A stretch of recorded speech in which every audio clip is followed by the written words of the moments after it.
सुनंदा हर साल नवरात्रि के दिनों में माँ दुर्गा की विधि विधान से पूजा और कन्या पूजन करती, लेकिन सुनंदा की बहू नलिनी को माँ दुर्गा पर बिल्कुल भरोसा नहीं था। सुनंदा नवरात्रि पूजा की तैयारी कर रही थी। सुनंदा की बहू नलिनी नवरात्रि के त्योहार पर हमेशा मायके चली जाती थी। नलिनी बहू, इस बार नवरात्रि पर तुझे मायके तो नहीं जाना है ना? देख बहू, अब मेरी उम्र ढल गई है, पता नहीं कब भगवान का बुलावा आ जाए। मैं चाहती हूँ कि तू इस बार यहीं रहकर नवरात्रि की पूजा कैसे करते हैं देख और समझ ले। मेरे बाद तुझे ही सब करना है। माँ जी, आप तो जानती हैं कि पूजा पाठ में मुझे बिल्कुल भरोसा नहीं है। अगर माँ सचमुच में है तो मेरे बेटे को ठीक क्यों नहीं कर देती?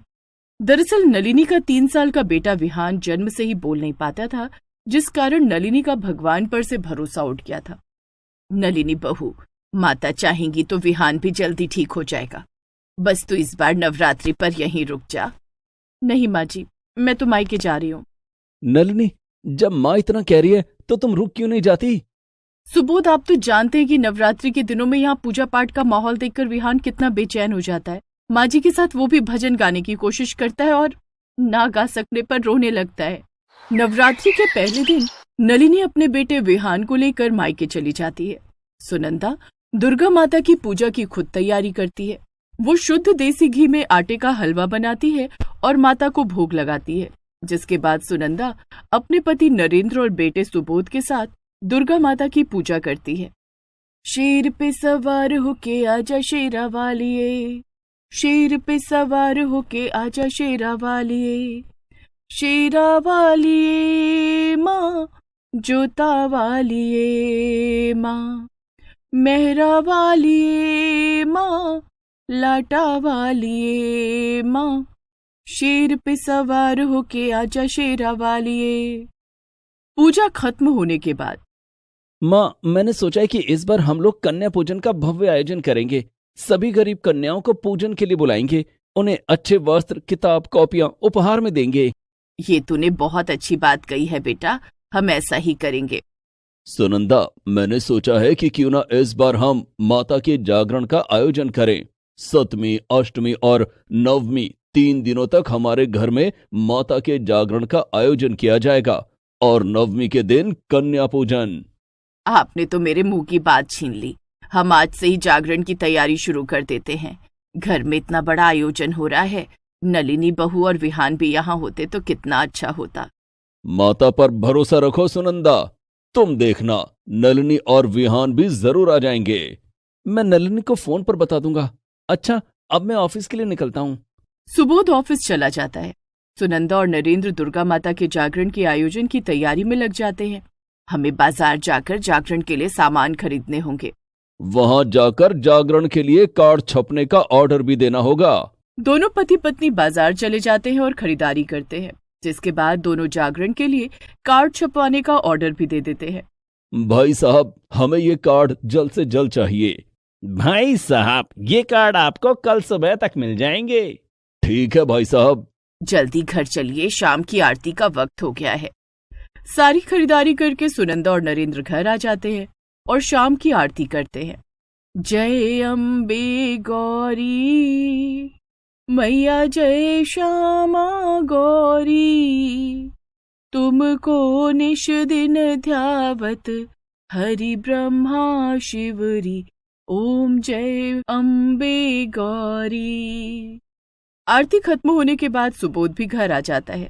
माँ, मैंने नलिनी को जागरण के बारे में बता दिया है। उसने कहा है कि वो सप्तमी के दिन घर आ जाएगी। ये तो तूने अच्छी खबर सुनाई बेटे। विहान भी यहाँ रहेगा तो मुझे अच्छा लगेगा। दूसरे दिन नरेंद्र दुकान जाकर माता के जागरण के कार्ड कलेक्ट कर लेता है और उसे पूरे मोहल्ले, आसपास के सभी मंदिरों और गरीब बस्तियों में बांट देता है। पूरा परिवार माता के जागरण की व्यवस्था करने में व्यस्त था। सुनंदा रोज सुबह माता के भोग की तैयारी करती।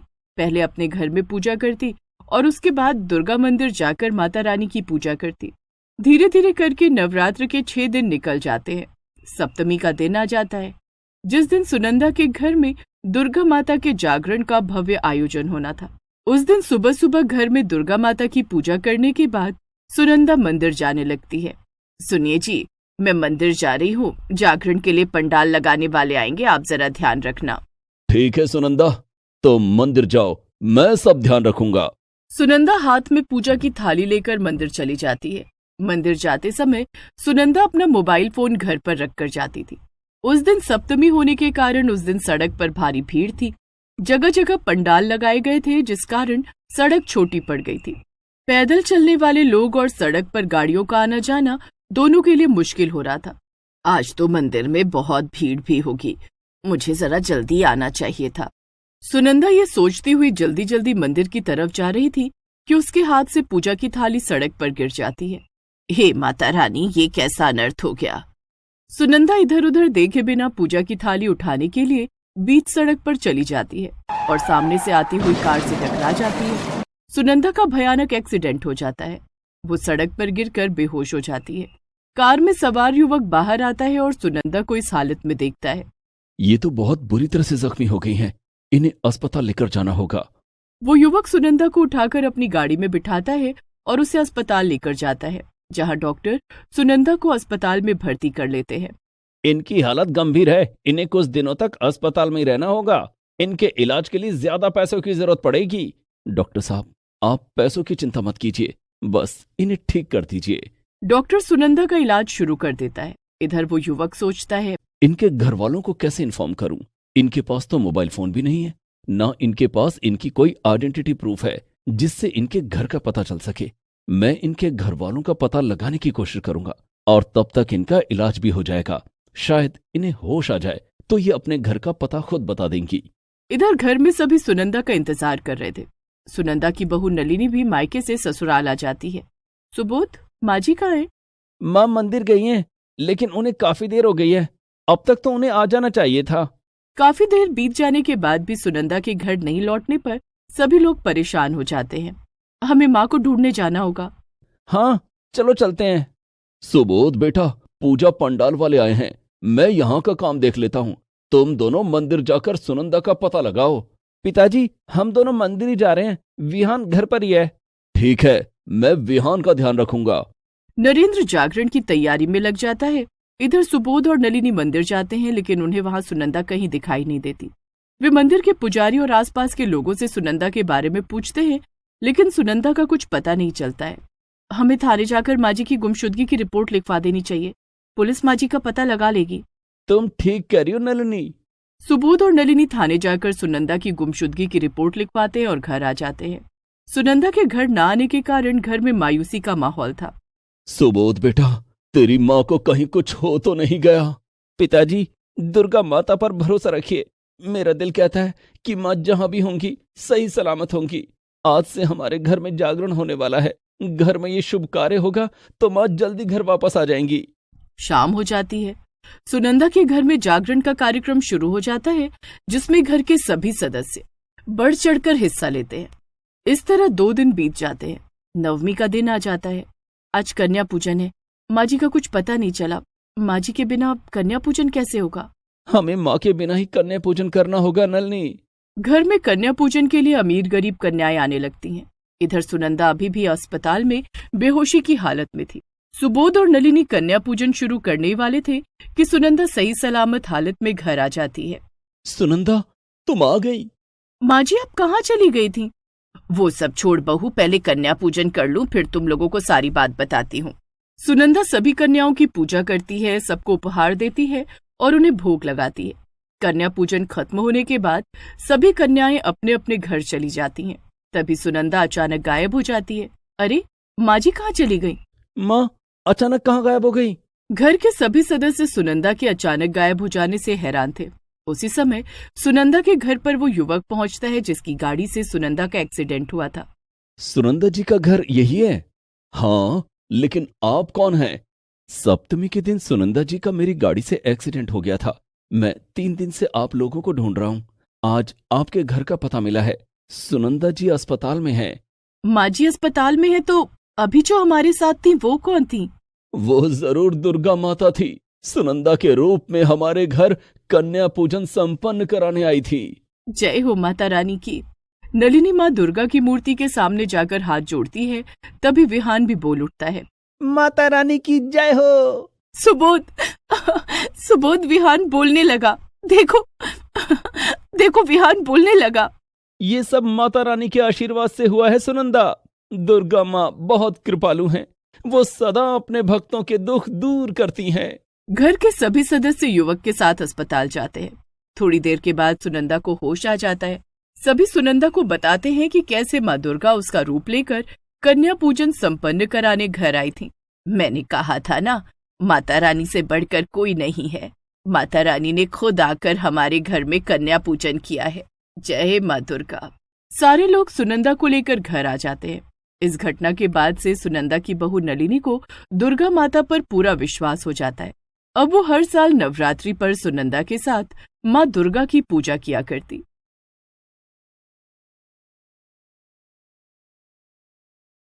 अर्चना और सरिता दो सगी बहनें थीं। अर्चना अमीर थी जबकि सरिता का पति एक छोटी सी परचून की दुकान चलाता था। नवरात्रि आने वाली थी। दोनों अमीर गरीब बहनें किस तरह से कन्या पूजन करती हैं, चलिए देखते हैं। कहते हैं भगवान भक्त की श्रद्धा देखते हैं, उसके दिखावे से उन्हें कोई फर्क नहीं पड़ता। कुछ ऐसी नवरात्रि थी अर्चना और सरिता की। नवरात्रि आने वाली है, क्यों ना सरिता को अपने घर बुला लूं, उसे अपनी अमीरी का ठाट बाट दिखाऊंगी। अर्चना और सरिता का घर आमने सामने था। अर्चना सरिता को फोन करती है, सरिता नवरात्रि आने वाली है, आज शाम तू मेरे घर आ जाना, हम दोनों नवरात्रि की शॉपिंग करने चलेंगे। ठीक है दीदी। शाम को सरिता अर्चना के घर आती है। अर्चना की दो बेटियां रिया और सिद्धि सरिता के गले लग जाती हैं। मौसी हमारे लिए क्या लाई हो? सरिता अपने पति की परचून की दुकान से 2 छोटे छोटे बिस्किट के पैकेट लेकर आई थी। वो दोनों बेटियों को बिस्किट का एक एक पैकेट दे देती है। सरिता ये तो क्या कर रही है? मैंने इन दोनों के लिए क्रीम और चॉकलेट वाले महंगे बिस्किट लाकर रखे हैं, ये दोनों ये बिस्किट नहीं खाएंगी। अर्चना दोनों बेटियों के हाथ से सरिता का लाया हुआ बिस्किट छीनकर डस्टबिन में फेंक देती है। चल सरिता मार्केट चलते हैं, पूजा की खरीदारी करनी है। ठीक है दीदी चलो। अर्चना सरिता को लेकर एक महंगे से कपड़े की दुकान में जाती है और दुकानदार से कहती है, भैया माता को चढ़ाने के लिए कोई अच्छी सी साड़ी दिखाओ। 2 साड़ियां दिखाना, हम दोनों बहनों को एक एक साड़ी लेनी है। ठीक है बहन जी, अभी दिखाता हूँ। दुकानदार साड़ियां दिखाता है। दोनों साड़ियों में धागे से खूबसूरत कढ़ाई होती है और उसमें जरी गोटा लगा होता है। दोनों साड़ियां कितनी सुंदर हैं। भैया ये दोनों साड़ियां कितने की हैं?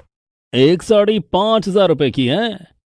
ठीक है, तो मुझे ये लाल वाली साड़ी दे दो। सरिता तू भी एक साड़ी ले ले। दीदी आप तो जानती हैं कि मैं इतनी महंगी साड़ी नहीं खरीद सकती, फिर क्यों मुझे शर्मिंदा कर रही हैं? भैया मुझे कोई सस्ती सी साड़ी दिखा दो। ठीक है, आप ये साड़ी देखिए, ये सिर्फ 500 की है। क्या आपके पास इससे सस्ती साड़ी नहीं है? इससे सस्ती साड़ी आपको दुकान के बाहर लगने वाले मंगल बाजार में मिल जाएगी, आप वहीं से ले लीजिए। सरिता दुकान से बाहर आ जाती है। पीछे पीछे अर्चना भी बाहर आती है। अगर तेरे पास साड़ी खरीदने के पैसे नहीं थे तो मेरे साथ यहाँ आकर मेरी नाक कटवाने की क्या जरूरत थी? दीदी आपसे कुछ छिपा है क्या? फिर आप मुझे यहाँ लेकर क्यों आए? अच्छा अब इसमें भी मेरी गलती है। चल कोई बात नहीं, कम से कम कन्या पूजन के लिए तो सामान ले ले। दोनों बहनें फिर से दुकान के अंदर जाती हैं। भैया 9 कन्याओं के लिए अच्छी सी ड्रेस दिखा दो। ये देखिए बहन जी, 9 कन्याओं के लिए लहंगा चोली। ये सब कितने का है? एक लहंगा चोली 2,500 रुपए की है। ठीक है, 9 अलग अलग रंगों की लहंगा चोली पैक कर दीजिए। ये लीजिए बहन जी, आपकी 9 कन्याओं के कपड़े। सरिता कम से कम कन्याओं के लिए कपड़े तो ले। दीदी मैं कन्याओं के लिए कपड़े भी मंगल बाजार से ले लूंगी। सरिता हम कन्याओं को दुर्गा माता का रूप मानकर उनकी पूजा करते हैं और तू उन्हें सस्ते कपड़े देगी? दीदी माता रानी भक्त की भक्ति से प्रसन्न होती है, ना कि दिखावे से। ओह तो तू कहना चाहती कि मैं दिखावा कर रही हूँ? नहीं मैं ये नहीं कह रही हूँ। तो ऐसे बोलना कि तेरी हैसियत ही नहीं है कि तू नवरात्रि की पूजा अच्छे से कर सके। भाई मैं तो अपनी बेटियां कन्या पूजन के लिए तेरे घर नहीं भेजूंगी, वरना तू उन्हें भी सस्ते कपड़े दे देगी। सरिता को जी भरकर जलील कर उसे उसकी गरीबी के ताने मारकर अर्चना घर आ जाती है। सरिता भी अपने घर चली जाती है, जहाँ जाकर उसकी आंखों में आंसू आ जाते हैं। वो माँ दुर्गा की तस्वीर के सामने जाकर रोते हुए कहती है, माता मुझसे क्या गलती हो गई कि मुझे इस तरह इतना जलील होना पड़ता है? क्या गरीब होना कोई पाप है? अगर मेरे पास पैसे नहीं है तो क्या मैं आपकी भक्ति नहीं कर सकती? सरिता रो रही थी और माता से विनती कर रही थी। तभी माता की तस्वीर पर उसका चढ़ाया हुआ एक फूल उसके हाथ में आकर गिरता है। माँ आपने मुझे अपना आशीर्वाद दिया है, इसी तरह मुझे और मेरे परिवार पर अपना आशीर्वाद बनाए रखना। अपने आंसू पोंछकर वो घर के काम में लग जाती है। तभी सरिता का पति उमेश घर आता है। सरिता, ये लो आज की कमाई 500 रुपए है। तुम्हें नवरात्रि की पूजा के लिए तैयारी करनी है ना? सरिता पैसों को लेकर अपने माथे से लगाती है और पैसों को माता की तस्वीर के पास रख देती है। सुनिए जी, कल से नवरात्रि शुरू हो रही है। मैं 9 दिनों के व्रत में रहूंगी। आप भी नवरात्रि का व्रत करेंगे ना? इसमें पूछने वाली क्या बात है सरिता? हम दोनों हर साल नवरात्रि की पूजा करते हैं, व्रत रखते हैं। इस बार मैं व्रत क्यों नहीं रखूंगा? ठीक है, मैं नवरात्रि की पूजा की तैयारी करती हूँ। दूसरे दिन सुबह सुबह सरिता घर की अच्छी तरह से साफ सफाई करती है और पूरे घर को सजाती है। फिर दोनों पति पत्नी माँ दुर्गा की पूजा करते हैं।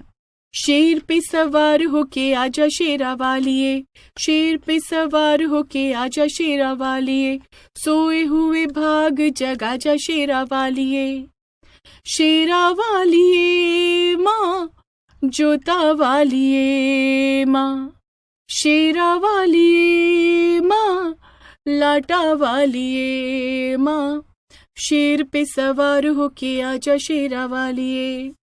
दोनों माँ दुर्गा की पूजा करते हैं, जिसके बाद उमेश सरिता से कहता है, सरिता, मैं दुकान पर जा रहा हूं। मैंने तुम्हें कल जो पैसे दिए थे उसमें तुम शाम की आरती के लिए बाजार से माता का भोग लेती आना।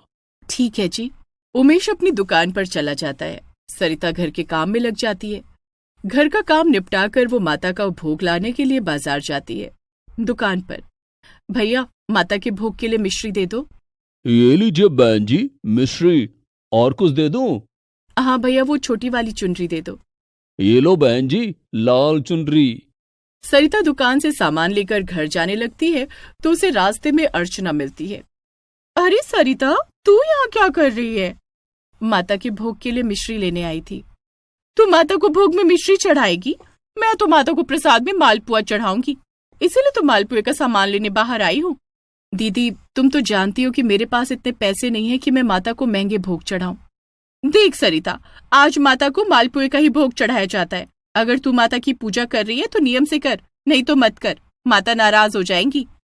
दीदी, मैंने आपसे पहले भी कहा था कि माता भक्त की भक्ति से प्रसन्न होती हैं। ऐसा क्यों नहीं कहती कि तेरी हैसियत ही नहीं है? दीदी, तुम तो जानती हो कि मेरी हैसियत नहीं है, फिर बार बार मुझे क्यों इस बात का एहसास दिलाती हो? सरिता अपने घर आ जाती है। वो दुर्गा माता की तस्वीर के सामने जाकर कहती है, माँ, तुम्हारी भक्ति करने के लिए महंगे भोग और प्रसाद चढ़ाना जरूरी है क्या? तभी माँ दुर्गा की तस्वीर से एक फूल आकर सरिता के हाथ पर गिरता है। मैं समझ गई माँ, तुम्हें मेरी भक्ति स्वीकार है। सरिता खुशी खुशी माँ दुर्गा को मिश्री का भोग लगाकर शाम की आरती करती है। जय अम्बे गौरी मैया, जय मंगल मूर्ति, तुमको निश दिन ध्यावत, मैया जी को निश दिन ध्यावत, हरि ब्रह्मा शिवरी, ओम जय अम्बे गौरी। रात को जब उमेश दुकान से घर आता है, सरिता, तुमने व्रत खोलने के लिए फल नहीं खरीदा है क्या? नवरात्रि की वजह से बाजार में फलों के दाम आसमान छू रहे हैं। सेब 400 रुपए किलो है तो केला 150 रुपए दर्जन। ऐसे में हम फल कैसे खा सकते हैं? जो थोड़ी बहुत कमाई होती है वो पैसे हमें कन्या पूजन के लिए बचा कर रखने होंगे ना। ठीक है, फल ना खरीदकर तुमने ठीक किया। मैं बाजार से नींबू खरीद कर लाई हूँ। हम दोनों नींबू का शरबत पीकर अपना अपना व्रत खोल लेते हैं। ठीक है, नींबू का शरबत बना दो। सरिता नींबू का शरबत बनाती है और दोनों पति पत्नी नींबू का शरबत पीकर सो जाते हैं। इसी तरह धीरे धीरे 8 दिन गुजर जाते हैं। सरिता और उमेश सच्ची भक्ति से दुर्गा माता की आराधना करते हैं। 9वें दिन, आज दुर्गा नवमी है, आज कन्या पूजन होगा। मैं हलवा और पूरी बना लेती हूँ। लेकिन सरिता जैसे ही रसोई में हलवा पूरी बनाने जाती है, वो देखती है कि रसोई में घी नहीं है। शुद्ध घी तो नहीं है, माता का भोग शुद्ध घी में ही बनाया जाता है। हलवा पूरी कैसे बनाऊं? इधर अर्चना के घर में कन्या पूजन के लिए शुद्ध देसी घी में हलवा पूरी बनाए जा रहे थे। अर्चना ने अमीर घरों की कन्याओं को कन्या पूजन के लिए बुलाया था। सभी कन्याएं आ गईं, जिसे अर्चना की नौकरानी ने हाथ पैर धोकर घर में बिठाया। अर्चना अपनी नौकरानी से कहती है, सभी कन्याओं से कहो कि थोड़ा इंतजार करें, अभी हवन चल रहा है। हवन खत्म होने के बाद ही किसी को कुछ खाने को मिलेगा। जी मालकिन। नौकरानी ने सभी कन्याओं को इंतजार करने के लिए कहा, लेकिन बच्चियों को तेज भूख लगी थी। उनसे भूख बर्दाश्त नहीं हुई तो वे सभी सरिता के घर चली गईं। माँ, हमें बहुत भूख लगी है, कुछ खाने को मिलेगा? हाँ बेटा, क्यों नहीं, तुम लोग बैठो, मैं अभी तुम लोगों के लिए कुछ खाने को लाती हूँ। सरिता ने सभी बच्चियों को बड़े प्यार से बिठाया और सोचने लगी, घर में माता का भोग तो बना नहीं है, मैं इन बच्चियों को क्या खिलाऊं? तभी वो अपने पति की परचून की दुकान पर जाती है और वहां से कुछ मीठे बिस्कुट लेकर आती है और उन सभी बच्चियों को भरपेट बिस्कुट खिलाती है। सभी बच्चियों का पेट भर जाता है, जिसके बाद वे सभी बच्चियां देवी दुर्गा के 9 रूपों में आ जाती हैं और सरिता से कहती हैं, सरिता, तुम्हारा कन्या पूजन संपन्न हुआ। तुमने ढोंग और दिखावे को पीछे छोड़कर सच्चे मन से मेरी भक्ति की है। मैं तुम्हें आशीर्वाद देती हूँ, तुम्हारी झोली हमेशा खुशियों से भरी रहेगी। सरिता और उमेश माता का आशीर्वाद लेते हैं, जिसके बाद माँ दुर्गा अंतर्ध्यान हो जाती हैं। इसके बाद उमेश का काम बहुत अच्छा चलने लगता है। उसकी छोटी सी दुकान बड़ी दुकान में बदल जाती है। सरिता के पास अब पैसों की कोई कमी नहीं थी। इधर अर्चना के ढोंग और दिखावे के चलते उसके पति की नौकरी चली जाती है। अर्चना दुर्गा माता से क्षमा मांगती है और अगले साल सच्चे मन से नवरात्रि की पूजा करती है। Please subscribe this channel.